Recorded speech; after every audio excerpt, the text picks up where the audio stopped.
ERC, quality service since 1972, repairing TVs, console stereos, electronic musical instruments, pinball machines, arcade games, and more. Call 836-0454.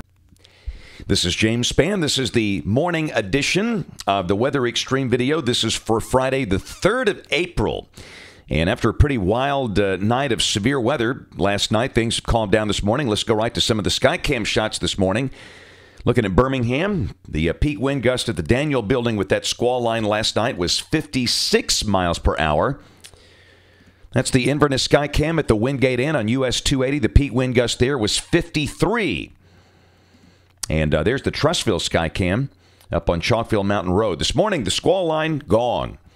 In the wake of that, some clouds this morning, but we think those will burn off, and by midday, most everybody should be in sunshine as the clearing process begins. And last night, we had a pretty wicked squall line, very, very strong forcing, producing widespread wind damage across a number of counties across North Alabama, really down trees all the way from the Mississippi line to the Georgia line. The most intense damage was over Marion, Fayette, Lamar, Winston, Walker counties, places like that.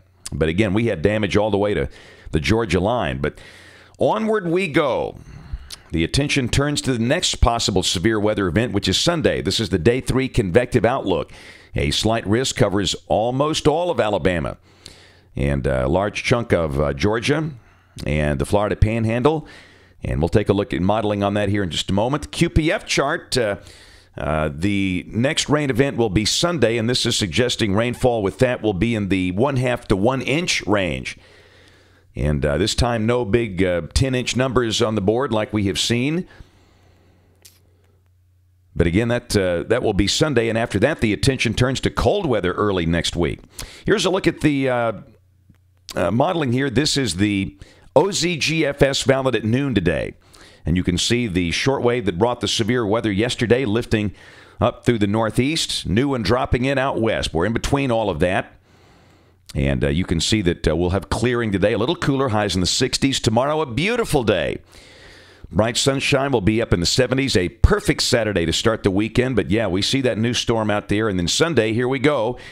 Next trough. Now, this one not as vigorous as the one yesterday. No doubt about that. The surface low not as intense. The forcing not as great. The surface low is located near St. Louis. And down below that will be in the warm sector. And we'll mention a good chance of showers and strong storms Sunday. And, you know, it might be a deal where, much like yesterday, we see a few isolated, no, not isolated, but a few storms in the afternoon. And those will be the ones where you have to watch for any rotation. Then a squall line comes through here Sunday night. But again, we stress the dynamics are not as impressive with this one as the one we saw yesterday. But still, you got to watch those things. And then Monday, look at the trough over the east. This is the next big highlight here is the potential for a freeze. We'll go to the surface Monday. Cold air advection blowing in here.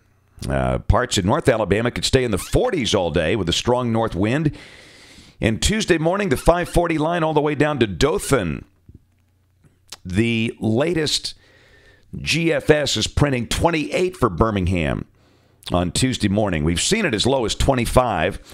I think the best course of action is to forecast a low somewhere between 25 and 30.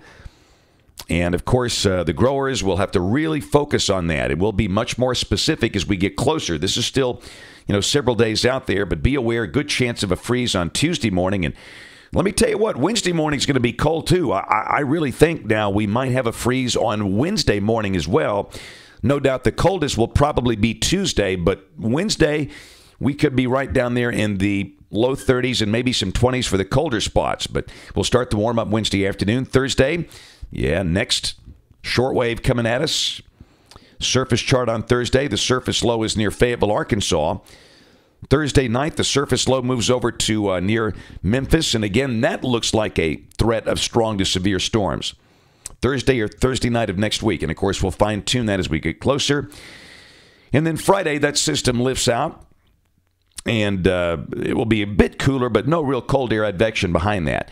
And quickly, at the end of the cycle on the 18th, looks like the amplitude decreases a little bit. Maybe things will calm down just a bit. But still, this is April. Things do happen here. This is when you get a lot of storms, and we'll be here to watch them. That's it for the Weather Xtreme video today. We'll have notes on the blog. The next video by 3:30 or so this afternoon. And, of course, we invite you to watch us on television this evening, ABC 3340 News at 5, 6, and 10. Again, thanks for watching. Have a wonderful day, and God bless.